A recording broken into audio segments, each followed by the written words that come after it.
Bismillahirrahmanirrahim. Assalamu alaikum. First of all, let me welcome you all to Students Nest. आज हम start करने वाले हैं some basics of English grammar. इंशाल्लाह ये तमाम बिगिनर्स के लिए एक हेल्पफुल गाइड साबित होगा।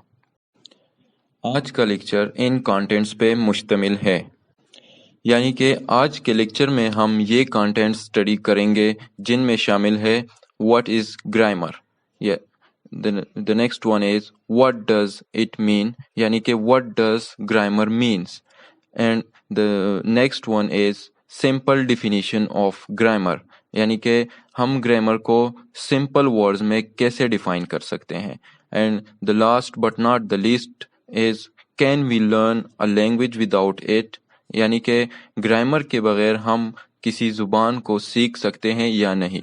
तो इन तमाम सवालों के जवाबात हम आज के लेक्चर में इंशाल्लाह स्टडी करेंगे। सबसे बेसिक और अहम सवाल कि ग्रामर वर्ड की ओरिजिन कहाँ से है, यानी कि कहाँ से ग्रामर वर्ड ओरिजिनेटेड है।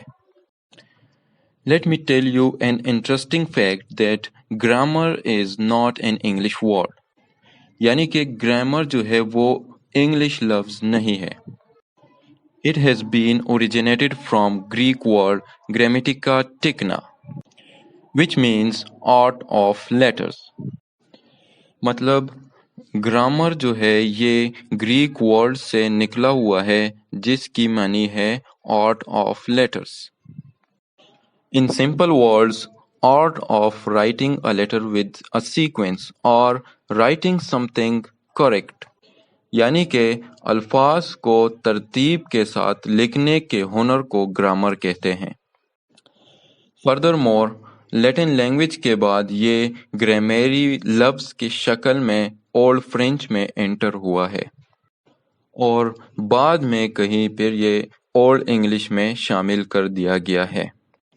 यानी कि सिंपल अल्फाज में ग्रामर लैटिन लैंग्वेज से निकला हुआ एक लफ्ज़ है जिसकी मानी आर्ट ऑफ लेटर्स है। फिर उसके बाद ये ओल्ड फ्रेंच में ग्रामरी लफ्ज़ के शक्ल में एंटर हुआ और later on it was included in old English, यानी कि बाद में ये फिर ओल्ड इंग्लिश में शामिल किया गया है और तब से ये काफ़ी लैंग्वेजेस के लिए इस्तेमाल होता रहा है, यानी कि English grammar, Urdu grammar, Chinese grammar etcetera. Now coming towards the question what does grammar means, यानी कि ग्रामर का मतलब क्या है। The rules and regulations of writing and reading any language of the world is known as grammar, यानी कि किसी भी ज़ुबान के लिखने और पढ़ने के लिए जो कवायद व ज़वाबित होते हैं उनको ग्रामर बोलते हैं। ज़ुबान को सीखने के लिए ये 4 बुनियादी कवायद सीखने लाजमी होते हैं, जिनमें शामिल है listening, speaking, reading and writing. Listening मतलब किसी ज़ुबान को सुनना, स्पीकिंग किसी ज़ुबान को बोलना, इसी तरह रीडिंग किसी ज़ुबान को पढ़ना और राइटिंग किसी ज़ुबान को लिखना। किसी भी ज़ुबान पे उबूर हासिल करने के लिए इन 4 कवायद को सीखना लाजमी होता है। Now let's talk about some simple definitions of grammar. So grammar is also called science of language. Grammar can also be considered as the standard of speaking and writing correctly, यानी कि किसी ज़ुबान के सही तरह लिखने और पढ़ने के स्टैंडर्ड को ग्रामर कहते हैं।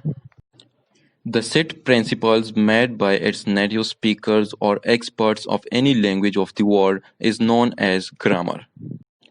Native speakers उन लोगों को कहते हैं जो वो ज़ुबान बोलते हैं।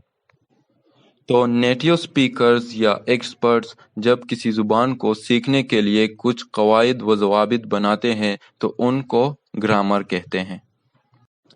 Now the major question is, can we learn a language without grammar?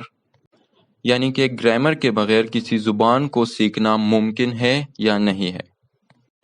So, based on personal experience, the learning of anything without knowing its basic rules and principles is almost an impossible task. یعنی کہ کسی بھی چیز کو اس کے بنیادی قواعد و ضوابط جانے بغیر نہیں سیکھا جا سکتا۔ اسی طرح کسی زبان کو سیکھنے کے لیے ہمیں چاہیے ہوگا کہ سب سے پہلے ہم اس زبان کے بیسکس کو سیکھیں، یعنی کہ اس کے بیسکس رولز ریگولیشن اور بیسک پرنسپلز کو سیکھیں۔ مثال کے طور پر اگر ہم انگلش لینگویج لے لیں تو انگلش لینگویج کو سیکھنے کے لیے ہمیں سب سے پہلے انگلش لینگویج کے بیسکس یعنی کہ انگلش گرامر کو سیکھنا پڑے گا، اور اسی لیے انشاءاللہ ہمارے نیکسٹ لیکچر میں ہم انگلش لینگویج کے بیسکس یعنی کہ انگلش گرامر کے بیسکس کو ڈسکس کریں گے۔ So hope to see you there. امید ہے آج کے لیکچر میں آپ کو نیا کچھ سیکھنے کو ملا ہوگا۔ فردر ویڈیوز کے لیے پلیز سبسکرائب اور channel and stay with us. Thank you.